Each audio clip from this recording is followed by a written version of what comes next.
प्रणाम श्रोताओं, स्वागत है आपका देवशल्य फैक्ट्स में। तो आज हम जानेंगे कि बुद्ध के ज़माने में भी कोरोना जैसी एक महामारी फैली हुई थी और फिर भगवान बुद्ध ने किस प्रकार लोगों का उस महामारी से बचाव किया।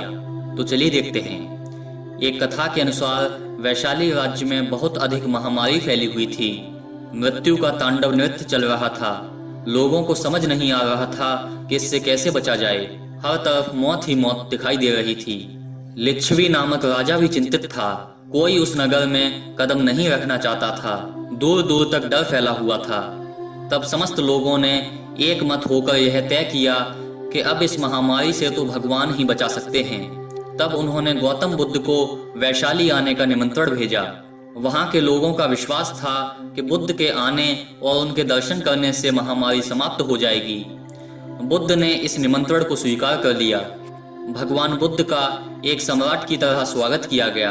वैशाली संघ ने बुद्ध के आवास के लिए कुटागारशाला और 8 उद्यान समर्पित कर दिए। बुद्ध के कारण नगर की सभी तरह की गतिविधियां रुक गईं। भगवान बुद्ध ने यहाँ रतन सूत्र का उपदेश दिया, जिससे लोगों के रोग दूर हो गए। भगवान की उपस्थिति में मृत्यु का नंगा नृत्य धीरे धीरे समाप्त होने लगा। मृत्यु पर तो अमृत की ही विजय हो सकती है। फिर जल भी बरसा था।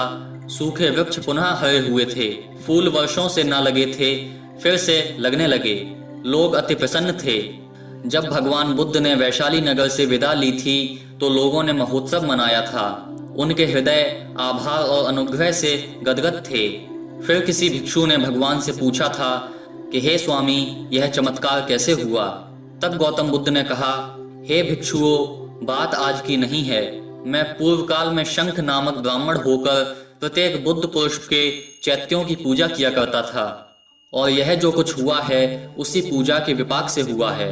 जो उस दिन किया था वह तो अल्प था, अत्यल्प था, लेकिन उसका ऐसा महान कल हुआ है। बीज तो होते ही छोटे हैं, पर उनसे पैदा हुए वृक्ष आकाश को छूने में समर्थ हो जाते हैं। थोड़ा सा त्याग भी, अल्प मात्र त्याग भी महासुख लाता है।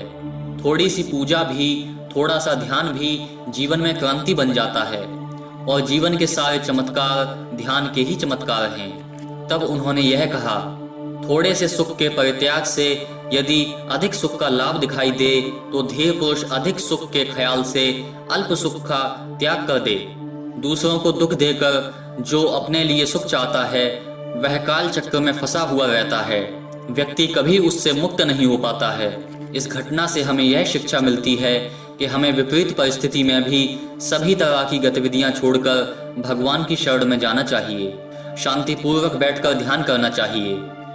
यदि आपको वीडियो पसंद आए तो कृपया लाइक कीजिए, शेयर कीजिए और सब्सक्राइब कीजिए। देवशल्य फैक्ट्स में आप ऐसी वीडियो देखते रहेंगे। धन्यवाद।